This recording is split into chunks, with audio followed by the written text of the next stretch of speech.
to Give God 90, Radio on Demand. My name is Jerry Mitchell, your host for Give God 90. Thank you so much for joining me as we dig through the language, the culture, and the history and find the truth that is revealed in the words of our Creator. It is a pleasure and an honor to have you, or to allow me, I should say, to join you for just a little while in this and to include me in your study. If you've downloaded the Give God 90 app, that is absolutely free. For those who haven't, don't be afraid of it. It takes less than a minute to download from either or for either your Apple or Android device. It gives you complete control over how you listen to these podcasts. And the only thing it won't do is it won't include you in the Facebook Live. Okay, so on Thursday nights, Myra and I do the Facebook Live thing. But on Mondays, I try to release something that's a little more in-depth because, well, quite honestly, sometimes you need to dig a little deeper. On Thursdays, I try to keep it not as in-depth, and Myra's there to make sure that I stay on track because sometimes I do go down some rabbit holes. I want to thank everyone for the kind comments on last week's podcast about you don't always get to choose who you witness to. And in staying with that topic just a little bit, okay, and a really good example of we don't always get to choose who we witness to is Jonah, of course.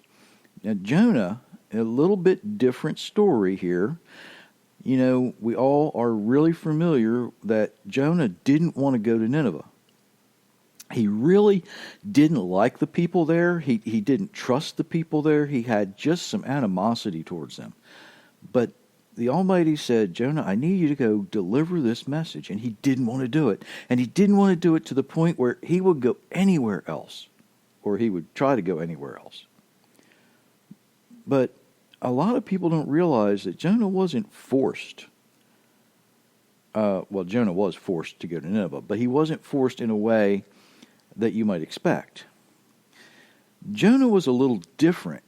And I need to approach this because I need to involve a legend, okay? And the legend is, and the timing fits with this, and a lot of things fit together with this legend. I cannot prove it scripturally. It just sort of makes sense. So the legend is that Jonah was actually mentioned earlier in the Bible, but he wasn't mentioned by name. So if you remember 2 Kings chapter 4, Elisha goes and preaches. The Shunammite woman really is, she felt compelled to do more, so she talks her husband into building a room specifically for Elisha, so when he comes, he has a place to stay. Elisha wanted to do something for this family, so he gives them a son. The son, in turn, dies. The woman, she goes and hunts Elisha down. There's a huge lesson in all of this that I've talked about before. And what transpires is this young man is revived. He's resurrected, okay? Elisha goes and he resurrects this young man, and the way the timing plays out, there is an excellent possibility, now this is speculation and possibility, that this young man that Elisha resurrected is Jonah. So we have this direct connection now, if you will, if this legend is correct, and I say that if this legend is correct, that this young man who was resurrected in 2 Kings chapter 4, I believe, I don't know the exact verse, not off the top of my head, but it is entirely possible that he is Jonah. Now, the reason I say this all fits is if this young man truly is Jonah, if he really was chosen before he was even conceived to go and deliver this message to Nineveh, now we have an understanding as to why the Almighty insisted to such a degree as this that he go, or that Jonah would go to Nineveh, because it's almost almost as if this young man actually, I don't want to say owed a debt to the Almighty, because we all owe a great debt to the Almighty, don't we? But this particular young man may have owed a greater debt. And he may have been in such a situation, okay, that he, how's a good way to say this so that everyone listening can understand it? I know I have listeners in other countries, and I don't want to use a really obscure English phrase or English figure of speech here. But this young man, is possible that he had owed this greater debt because of being resurrected. And because he had this connection through Elisha, it is entirely possible that he understood that when as Jonah now being cast off of the boat in the middle of the storm, that he understood he would still be protected. He would still have that protection from the Almighty until his job was done. Okay? Now, I say this because, and I use this explanation, and I explain this legend because I see today many people who want to think, and they approach God in such a way as they want to do something for Him. I wanted to go down and work at this homeless shelter because I wanted to give something back to God. I wanted to do something for Him. And our modern Christian churches often, they look at this and they say, "Oh, isn't that wonderful?" Well, kind of, but no. You see, that the whole concept of us choosing what we do for our Creator kind of takes the emphasis off of His instructions to us, doesn't it? All He asks us to do is live the life we are designed to live. That's all He wants. Over and over and over again, He says, the same thing. If you will listen to my voice and you will do what I say, then you will be my people and I will be your God. Over and over. And that works as a group. That works as an individual. If you will listen to my voice, if you will just do the things I'm asking you to do, then I will hold you in my hand. I will protect you. I will do, nothing will harm you. Nothing will take you away from me. Nothing can remove you from God's hand except you stepping out of it. Let me say that again. Nothing can remove you from the protection of your Creator's hand except when you choose to step out of His hand. You're the one then who makes that choice. He's willing to hold on to you. He's willing to do what He needs. But it's up to you to stay there. You've got to be the one to choose to remain. That being said, there are people today who want to, instead of meeting God on God's terms, they want God to meet us on our terms. We look at things differently than God, don't we? He says in Isaiah, your thoughts are not my thoughts. Your ways are not my ways. But we want to change the criteria. We want to adjust the parameters to suit ourselves. And God says, no, that's not the way it works. I'm the Creator. I'm the one who sets the parameters. I am the one who builds the fence, right? His instructions is often called the fence that surrounds us to protect us. The Almighty says, I'm the one who set those fence posts. You don't get to build another fence. It's my fence, and I'll be the one to tell you where the posts are around your lives. So, when we say, well, I want to do something for God, but I don't want to follow his instructions. It's like, I want to go rob, steal, and commit adultery, murder, have all the mayhem. I don't care about my parents. I don't care about anything else, but I want to do something for God. Do you really, really, really think that you're doing it for God, or are you doing it to make yourself feel better? That's what it boils down to. And the bad thing about that is you are no longer focusing on what your Creator wants and desires. You're focusing on what you want, what you desire. You're looking at yourself. When you look at yourself and you say, I can direct my Creator like a puppet, congratulations, you're now God, right? That's a very dangerous place to be. A very dangerous place to be. What we need to constantly remind ourselves is, am I doing what I'm doing for the glory of only the Father? Or am I doing what I'm doing? Do I do the things I do because I want people to look at me? Do I want them to see my Creator reflected in my life? Do I want them to see my Redeemer reflected in my life? Do I want them to see Yeshua reflected in my life? Or do I want them to look at me and say, boy, that person's got it all together? Instead of, I don't know what it is about them, but I want what they got.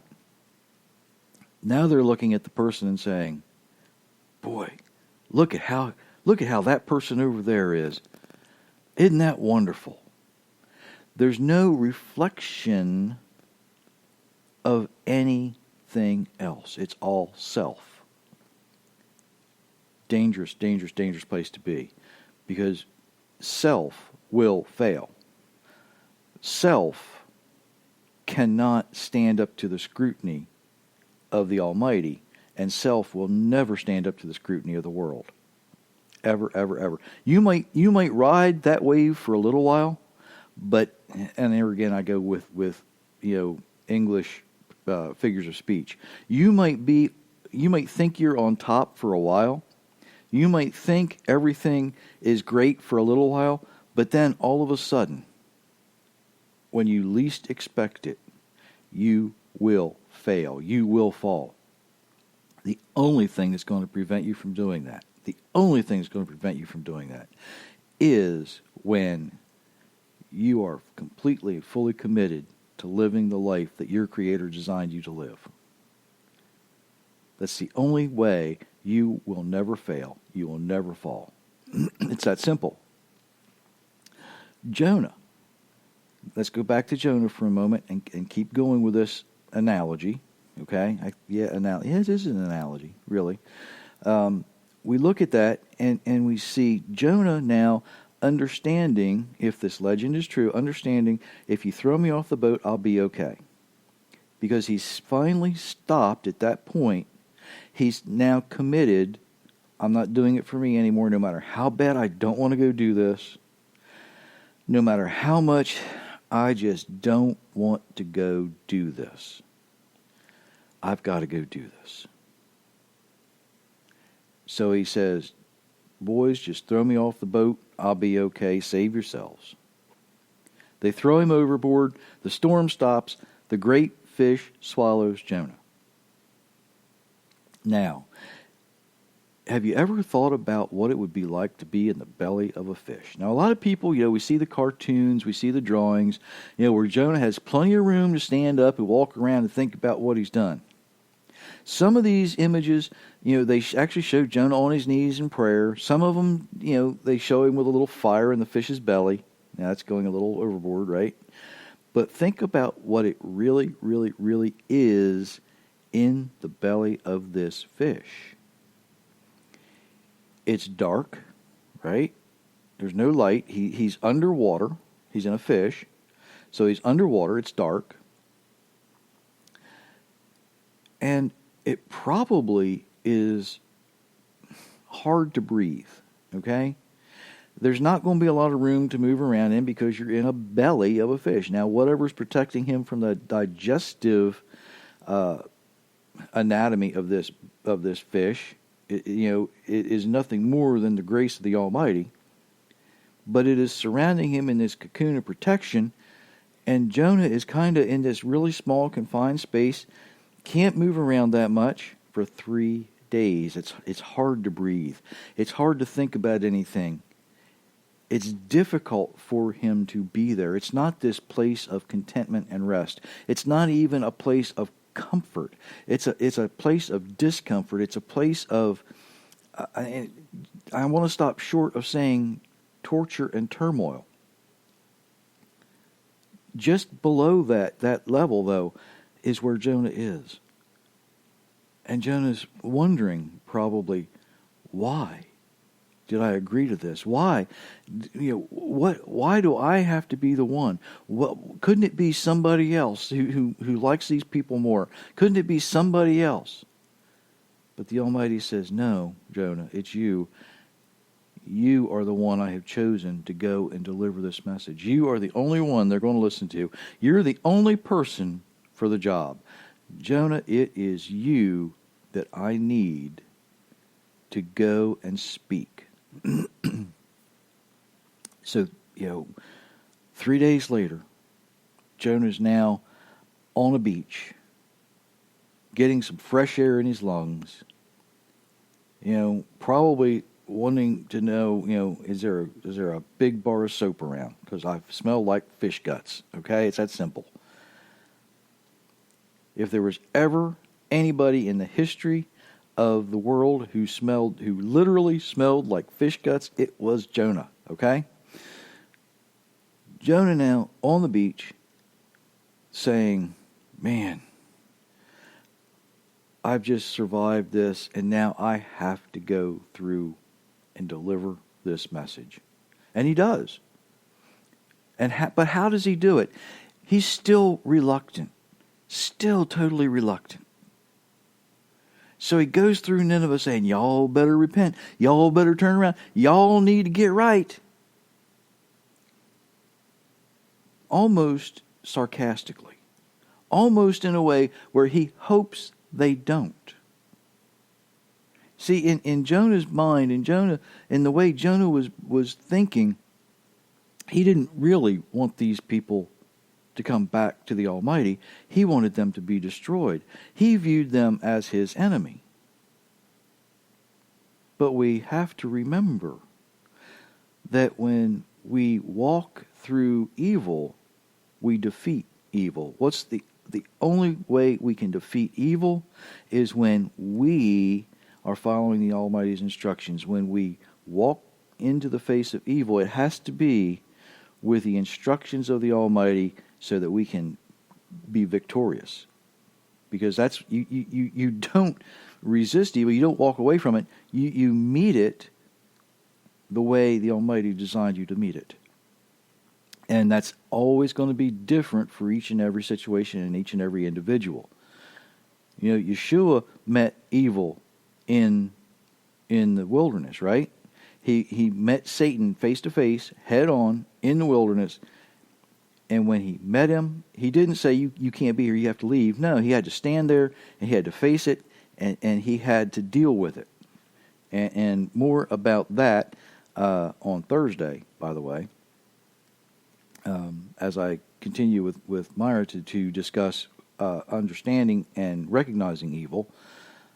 So, Jonah, walking through Nineveh, wasn't really faced with their evil. He was faced with his own portrayal of evil, because he didn't like these people. He didn't want to be there. He simply agreed to it. And we know that because we see the rest of the story. He goes through, he sits on the cliff, And and I can picture him up there, kind of standing on his cliff for a little while. He's kind of maybe tapping a foot and stomping a foot, and he's got his arms crossed, and he's going, well, Lord, I delivered your message. Go ahead, strike him down. Go ahead, strike him down. Any minute now. And the Almighty says, but Jonah, they repented. And Jonah's standing there, and he's getting tired. He finally sits down, and God says, but Jonah, they repented. And Jonah's sitting there waiting. Any minute now, any minute now, any minute now. You can strike them down. God says, okay, Jonah, you've been in the sun too long. Have some shade. Have some shade. So, the plant grows. Jonah's sitting there. Any minute now, you got to do this. I delivered your message. I did what you said I got to do. Now it's your turn, God. Do something. Jonah, they repented. You can leave now. Nope. I want to see him destroyed, God. I want to see him destroyed. God sends a caterpillar to eat the plant. Jonah, you did what I asked you to do. Good job. Go home. But God, you didn't destroy him. Jonah, they repented. Jonah, they're following my instructions. You did a good job. Exactly the way I had it planned. You can go home now. And when Jonah goes home, we really don't hear any more from him. It was that one thing that the Almighty needed him to do, designed him to do, asked him to do, and almost, really forced him to do. And why? Because that was who he needed to deliver that particular message. There are times when we may be needed to deliver a message, but we don't realize who we need to deliver it to. We don't know who we need to speak to. We don't, we may not cross paths unless something happens to us. Our paths may not cross unless there is an event or there is some action that changes our course and directs us into someone's life. Right? We might not recognize it at the time. We may not. The comparison between that and the people who are arrogant and say, well, I want to do something for God, is just that. It is someone willing to be directed, willing to go down the paths they need to go, willing to go through the motions they need to go through to be a witness, because their entire lifestyle is a witness. They are completely devoted, just about like Job was completely devoted. He completely trusted God. God completely trusted Job, used Job to defeat the enemy. And now, thankfully, hopefully, none of us have to go through that. But now we're saying, or God's saying, okay, I need you to go here, to go here, to go here. I'm going to put these roadblocks in your way, so you've got to make these turns. I'm going to open these doors. Hopefully you'll go through them. I'm going to give you these opportunities. Hopefully you'll see them. See, that is allowing yourself to be directed. Some people might call it following the Spirit, but it really is allowing yourself to be directed. However, when you oppose that with the arrogant person who says, well, I want to do something for my Creator. I want to do something for God, but it's going to be on my terms. Right? I want to do this, but I want to do it my way. Do you see the difference? Do you see how that works? We don't get to choose who we witness to. We don't always get to choose where we go to witness. We are simply asked that our lives be lived in such a way that people see the glory of our Creator reflected in our lives. People see not only His glory, but they see that path to salvation reflected in our lives. Now, modern Christians are going to say, well, you got to live like Jesus. Well, I would suggest, modern Christians, that you do that very thing. And, following his example means you're going to go where you're sent, not on your terms, but on God's terms. You're going to follow his instructions, and that means not just the ones you like, but the ones you may not like. And you're going to do things his way, not your way. It's easy to say that I'm going to do that. Sometimes it's difficult to do that. Here's the thing. Give God 90 can help you with that. If you go to givegod90.com, there is a 90-day program there that helps you repent just a little bit at a time, because sometimes you don't get to turn the big boat around in a little bit of water. Sometimes it takes a lot of water to turn a boat around. You didn't get where you are today overnight.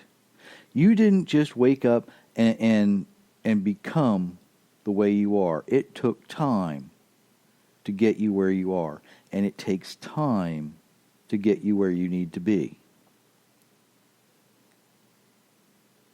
Some people can experience that immediate feeling of repentance, but it takes time to adapt and change that lifestyle.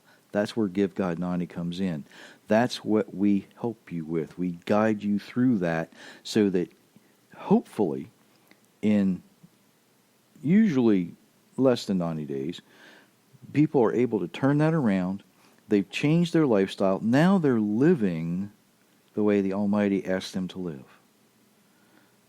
But you do it just a little bit at a time in very, very easy to do steps. Very easy to do steps. It's been compared to some things, but really there's nothing out there like it that anyone has told me about. Let's put it that way. They say you can, everybody expects, you need Jesus and we're going to turn you around. It takes time. Like I say, you didn't get where you were immediately, and it takes time to retrain your lifestyle to be where the Almighty needs you to be. That's what we do. And I'm really, really terrible at asking for anything, but there is a donate button on that site. Feel free, hit it, give as much as you want. If you want something for it, Tradition to Truth in my first book, God's Universe, God's Rules, my second book, there is actually people out there now purchasing these books to give away. That's how important these things are. That's where people begin, is with understanding what we do and why we need to do it. Because when we follow our Creator's instructions, it certainly improves our own lives and the lives of the people that we encounter every day. Ladies and gentlemen, I thank you so much for listening. Go ahead and visit givegod90.com. Visit our Facebook page. Like us, share us, send us around the world. And have a wonderful, wonderful week.